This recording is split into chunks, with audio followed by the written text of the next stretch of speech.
તો આ બધાને ખબર છે કે થોડા દિવસ પહેલા ચકલાસીના એક દાદા આવ્યા હતા, જેમનું નામ બચુ કાકા હતું, અને મોસાળાની વાત હતી કે મોસાળા ભ્રમણા આજે આપણી સાથે અમૃતબા છે.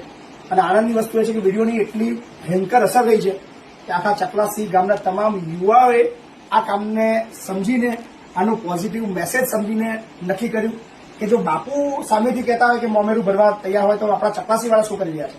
તો ચકલાસી ગામની અંદર આખી યુનિટી થઈ, ચકલાસી ગામના બધા યુવાનો ભેગા થઈને આ દીકરીનું મોમેરું ભરવા નક્કી થયું છે. એટલે હું તો 21 તારીખે ચોક્કસથી આવવાનું છું અને સમગ્ર મોમેરું આખું ચકલાસી ગામ ભરવાનું છે.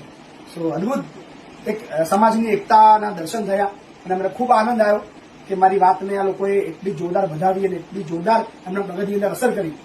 નક્કી કર્યું કે ભાઈ આપણે બધાએ યથાશક્તિ મહેનત કરીને યથાશક્તિ ફંડ વાળો ભેગું કરીને એક વોટ્સએપ ગ્રુપ બનાવ્યું અને ફંડ ભેગું કરીને જે બેન અમૃતબેન છે એમની દીકરી નિશાનું મોમેરું ભરવાનું 21 તારીખે નક્કી થયું છે. તો હું પણ આવવાનો છું અને આખું મોમેરું ચકલાસી ગામ તરફથી છે. સો થેન્ક યુ, આ બધાનો ખૂબ ખૂબ આભાર અને બહુ બધી શુભેચ્છાઓના વિડીયોની આશા ના રાખશો. તમારી આસપાસ જરૂરિયાતમંદ હોય એનો વિડીયો બને એના પહેલા એને મદદ કરો, બરાબર. તો આનંદ આવ્યો કે તમે બધા જાગ્યા અને હવે કદાચ કોઈ વિડીયોની આશા નહીં રાખે ને તમે બધા ભેગા થઈને સરસ મજાનું કામ કરવા લાગો. થેન્ક યુ, બહુ બધી શુભેચ્છાઓ તમને બધાને.